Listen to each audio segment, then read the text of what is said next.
શિવજી હામાં દોડે, આવો આવો નારદજી આવો, બહુ દિવસે દયા કરી, આવો આવો. નારદજીને બધું અવળું દેખાય છે. આ શંકરીઓ કોઈ દાડો મને લેવા ન આવે, પણ હું મોટો થયો એટલે એને ખબર પડી લાગે છે. શંકર ભગવાને નારદજીને તેડી લીધા ને કૈલાસ ઉપર બેહાર્યા ને પગ ધોયો ને આરતી ઉતારીને પૂજા કરીને હવે નારદનું અભિમાન ડબલ થયું કે શંકર જેવા જો મારી પૂજા કરે તો દુનિયામાં હવે હું જ છું ને. અઠવાડિયું રોકાણા.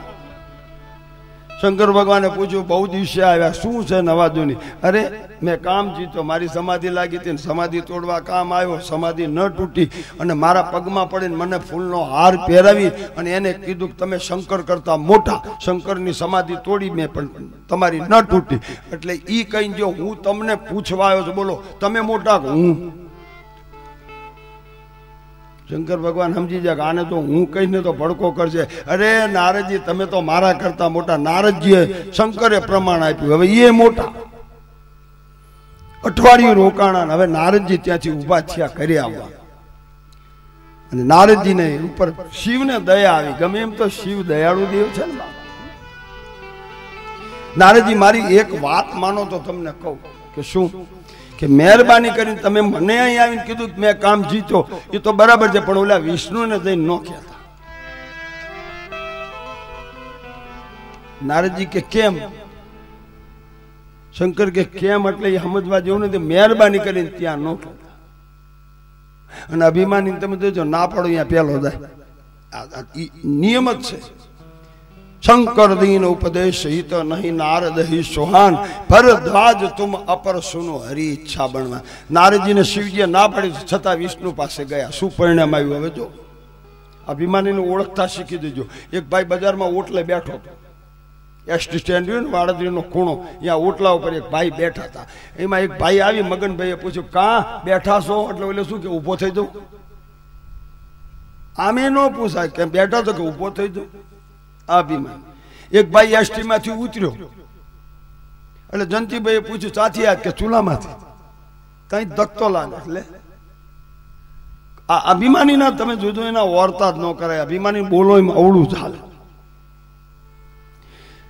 શંકર ભગવાને ના પાડી છતાં નારદજી હાથમાં વીણા લઈ અને વૈકુંઠમાં પહોંચ્યા છે. ભગવાન વિષ્ણુની પાસે લખ્યું છે, એક બાર કર તલ બન રામ રામ જય રામ જય જય રામ, હરિ ગુણ ગાવત પ્રવીણ પ્રવીણા.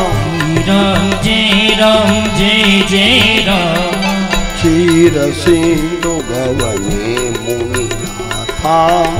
રામ જય જય રામ, જહાં બાસ શ્રુતિ સેતુ નિવાસા. રામ જય જય રામ. હવે નારદજી કૈલાસથી સીધા જ વિષ્ણુ ભગવાન પાસે વૈકુંઠમાં નારાયણ નારાયણ કરતા પહોંચ્યા. વિષ્ણુ ભગવાન તરત ઉભા થઈને, ઓ નારદજી આવો આવો આવો આવો. વિષ્ણુ ભગવાને નારદનું સન્માન કર્યું, પૂજા કરી, આરતી ઉતારી. એટલે નારદજીના મનમાં થયું કે આ વિષ્ણુડાને ખબર પડી લાગે છે, નતર આ વિષ્ણુ પૂજા કરે. અને ભગવાન તો દૂરથી આપણને ઓળખી દે કે આ ચેવો છે, અભિમાની છે કે તો દૂરથી ખબર પડી જાય. વિષ્ણુ ભગવાને આદર સત્કાર કર્યો, બેસાડ્યો, પછી પૂછ્યું, ઓહો બહુ દિવસે દયા કરી, શું પ્રોગ્રામ ચાલે છે? ત્યાં તો નારદજીએ શરૂ કરી દીધું. કામ ચરિત નારદ સબ બાખા. રામ જય જય રામ, કૃપા તુમારી सकल भगवान। राम जय जय આમ જ્યાં વિષ્ણુ ભગવાને પૂછ્યું એટલે તરત જ બધી વાત કરી દીધી. કામ જીત્યો, મને સમાધિ લાગી હતી ને કામદેવ મારી સમાધિ તોડવા આવ્યો ને મારી સમાધિ તૂટી નહીં. એને કીધું કે શિવની સમાધિ તૂટી, તમારી ન તૂટી, તમે શંકર કરતા મોટા. હું શંકર પાસે ગયો, શંકરે કીધું તમે મારા કરતા મોટા. આ તો એને ના પાડી હતી કે વિષ્ણુને કહેતો નહીં, પણ તોય હું આવ્યો. અને વળી યાદ આવ્યું કે નહોતું કહેવાનું અને કહી દીધું. પછી એને ધીરે ધીરે નારદજી કીધું મહારાજ આ બધું જ થયું એ તો બરાબર છે, પણ એમાં તમારી કૃપા હોય તો. ભગવાન સમજી જાય કે આને અંદર હું છે અને જો હું નહીં કાઢું તો આનું પતન થશે. કારણ કે હું છે ને એ અભિમાન છે. આપણામાં કોઈ દાડો હું તો આવવું ન જોઈએ. હું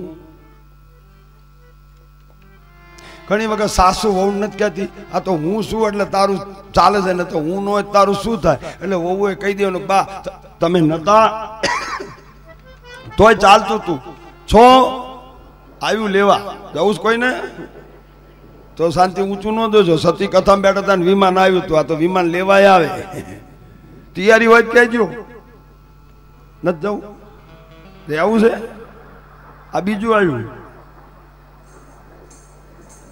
આટા મારે છો કોકનો વારો ચડી જાય ને એ તૈયારી રાખો અરે અત્યારે હાલ કેમ નથી આવતું અને એક દાડો વરઘોડો નીકળવાનો તો છે કે નહીં હે તો આજે જ વરઘોડો નીકળી જાય ને રામ જન્મમાં તો કેવું ભાગ્ય વરઘોડો જીવ રાજા તારો જાશે રે ગરબાર વરઘોડો જીવ રાજા તારો જાશે રે ગરબાર હે પાલખી લઈને સગાવાલા સૌ જાશે રે શમશાન હે પાલખી લઈને સગાવાલા સૌ જાશે રે શમશાન વરઘોડો જીવ રાજા હો વરઘોડો જીવ રાજા વરઘોડો જીવ રાજા તારો જાશે રે ગરબાર હે પાલખી લઈને સગાવાલા સૌ જાશે રે તો અહીંયા નારદજી બધી વાત કરી દીધી ને પછી છેલ્લે એમ કીધું મહારાજ આ તો તમારી કૃપા હોય તો કામ જીતાય ભગવાન સમજી જાય કાને હું આવી ભગવાનને અભિમાન નથી ગમતું સંતોને અભિમાન આવે ભક્તોને અભિમાન આવે ને એ ભગવાનને નથી ગમતું ભગવાનને થયું કે હવે આને અત્યારે તો નહીં જ કહેવાય જવા દીધા સન્માન કરીને જવા દીધા નારદજી ગયા ને ભગવાને રસ્તામાં નારદજીનું અભિમાન ઉતારવા માટે રસ્તામાં 400 ગૌની માયાનું નિર્માણ કર્યું નગરી માયાવી નગરી બનાવી માયાવી માણસ બનાવ્યા માયાવી રાજા બનાવ્યો માયાવી એક સ્ત્રી બનાવી વિશ્વ મોહિની અને સ્વયંવર રચ્યું નારદજી ત્યાંથી નીકળ્યા અને નારદજી આમ જોઈને જેમ લોહ ચુંબક ખીલીને ખેંચે એમ ભગવાનની માયાએ નારદજીને ખેંચ્યા અને મંડપમાં આવ્યા ત્યાં બધા રાજાઓ ઊભા થઈ ગયા નારદજીના પગમાં પડવા માંડ્યા નારદજી કે મારું બેટું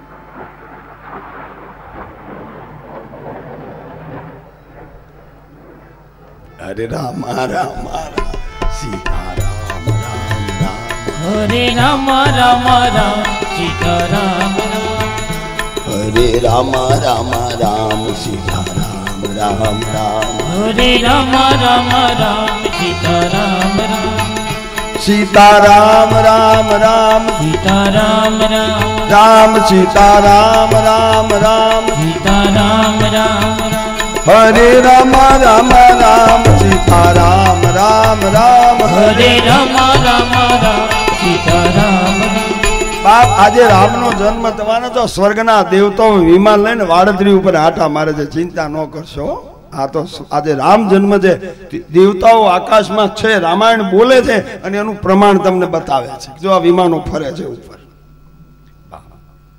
એટલે મનમાં કોઈ બીજે ઢચું પચું તમને કોઈ નહીં લઈ જાય આમાં અહીંયા માર્ગ છે જ નહીં આમાં એકે જાય એવા નથી વિમાનમાં બેસીને જાય એવા કોઈ નથી હા આપણે તો પાડાવાળાની હારે જવા એવા છીએ હા તો કોક વળી ભાગમાં હોય તો જાય વિમાનમાં બેસીને કોઈ વિમાનમાં બે આશા નો કોઈ કથાકાર હજુ વિમાનમાં બેસી નથી ગયો કોઈ લ્યો ભલે આટલી કથાકારો દુનિયામાં થઈ ગયા પણ હજુ ઉપર એકેય નથી ગયા સ્વર્ગમાં કોઈ કથાકાર નથી ને તો મર્યા પછી સ્વર્ગમાં લઈ જાય ને બધા વચમાં જ નાખ્યા અને જો એવું ન હોય તો શાસ્ત્ર એવું કહે છે કે ગંગાના કિનારે પરીક્ષિત કથા સાંભળવા બેઠો ત્યારે સ્વર્ગના દેવતાઓ અમૃત લઈને આવ્યા હતા અને પરીક્ષિતને કે તું અમૃત પીધા ને કથા અમને સાંભળવા દે કે કેમ કે ઉપર કથા નથી ઉપર જો કથાકારો જ્યાં નો કથા બેસી જાય પણ છે જ નહીં એ બધા અદ્વૈત છે સાંભળવા વાળા પહોંચી ગયા ને વાંચવા વાળો હજુ અદ્વૈત છે એટલે શ્રોતાઓને તો બહુ લાભ છે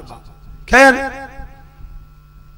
તો નારદજી માયામાં ફસાયા પૂછ્યું બધા કેમ તમે ભેગા થયા છો કે અહીંયા એક શીલનિધિ નામનો રાજા છે અને આ રાજાને રૂપનો અંબારી એવી કન્યા છે જેનું નામ છે વિશ્વ મોહિની અને એનો સ્વયંવર છે અને અમે બધા સ્વયંવરમાં આવ્યા છીએ કોઈના ભાગ્યમાં હશે તો આ કન્યા પરણશે નારદજી કહેતો મારે જોવું પડશે અને જ્યાં વિશ્વ મોહિનીને જોઈ અને નારદજીનો વિચાર બદલી ગયો કે આની હારે પરણીને સંસાર શરૂ કરું નકામા બ્રહ્મચારી રહીને જિંદગી બગાડવી એ ભગવાનની માએ ડાયલ ટોન કરી નાખ્યું